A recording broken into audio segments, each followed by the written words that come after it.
This bloody legend dropped me his crown in the pre-game, so I thought I'd better go and find him to, thank him. I spotted him and his crew jumping off the courtesy bus and decided to follow. Thankfully, they landed at my favourite spot. They must have seen my TikTok. Before I went and shook old mate's hand, I grabbed myself a sword, racked him up with Crazy 8 and checked out the local notice board.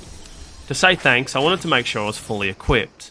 Then I noticed a bit of commotion coming from Crazy 8's joint and realised it was my mates.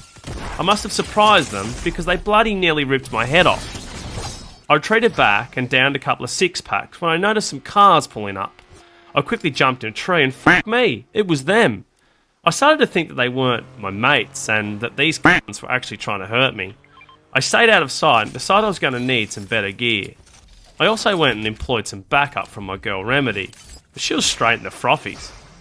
We headed over to the servo to check the esky for another six-pack and, fuck me, someone had just put a bounty on my head, and you'll never guess who it was.